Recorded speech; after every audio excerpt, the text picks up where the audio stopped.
محمد علی بھی ایک انجینئر ہے، باقاعدہ کسی مدرسے میں لکھا پڑھا تو نہیں ہے، لیکن اپنی جدوجہد اور جستجو کی وجہ سے اس نے علم حاصل کیا اور بخاری شریف کی احادیث پیش کرتے ہیں، ابو داؤد کی پیش کرتے ہیں، ابن ماجہ کو بیان کرتے ہیں، ترمذی کو بیان کرتے ہیں کہ اس کو اپریشیٹ کرنا چاہیے۔ میں جو چیز محسوس کرتا ہوں کہ چاہتا ہوں کہ وہ ہماری ملاقات ہو جائے، میں ان کو یہ چیزیں سمجھا دوں کہ نئی نسل کو وہ پیغام دینا چاہیے جو ان کی ضرورت ہو۔ مثلاً جرح کرے صحابہ کرام پر، اس صدی میں ہمیں اس کا کیا فائدہ ہے اور کیا نقصان؟ یہ کوشچن نہیں، کوشچن یہی ہے ہم سب مل کر صحابہ کرام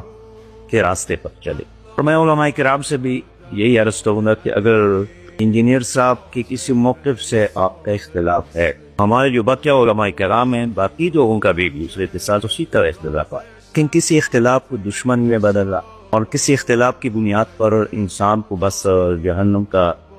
مستحق سمجھنا اور ایندھن بنانے کا اعلان کرنا، یہ اختیار صرف اللہ کو ہے۔